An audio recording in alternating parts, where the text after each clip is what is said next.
These are the latest satellite images of Israeli strikes on Yemen. But what exactly is Israel targeting, and is it making any real impact on the Houthis and their supply chains? First, let's take a look at the damage done by recent strikes. Hodeidah is the Houthis' largest port, and it's been hit multiple times over the months. The first time being in July 2024, damaging the port's fuel supplies. Analysis of the most recent strike shows considerable damage to the port's pier, and several craters can be identified. At another small port, Al Salaf, the strikes impacted the entire length of the pier, and cargo vessels can still be seen docked along the pier. At Ras Isa terminal, the strikes include precision hits on pipeline terminals and the hijacked Galaxy Leader, a commercial vessel seized by the Houthis last year. Finally, another target hit, multiple times over, has been the Ras Kanatib power station. Again, in the most recent strikes, damage appears on what looks like the station's main generator units. And despite the targeted and recurring strikes from Israel, our analysis reveals that ships have kept docking and fuel has kept moving in and out of Houthi-held Yemen. Although the ports are not operating to full capacity, parts of the ports remain somewhat active.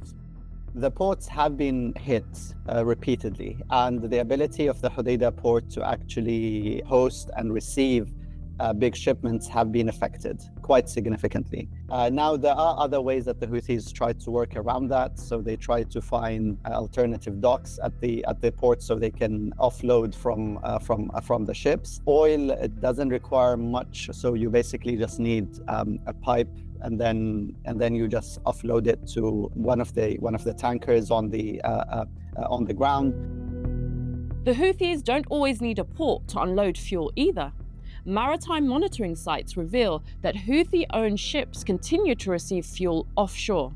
It appears that these vessels are exchanging fuel while anchored at sea off the port of Hodeidah.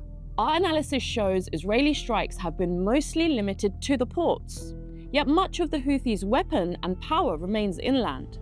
So what is Israel trying to achieve? The Israelis' military goals look very ambiguous. It's not clear what are they trying to achieve through these strikes. If the aim is to eliminate the Houthi threat, no, so of course they haven't been successful. But at the end of the day, the Houthis' main fear is if they lose terrain, if they lose land, and that's not happening at the moment. To date, the Houthis' capacity to launch missiles and seize ships in the Red Sea continues. With 3 dead and 2 ships sunk in recent days, the continued Israeli strikes on the Houthis aren't proving to be much of a deterrent.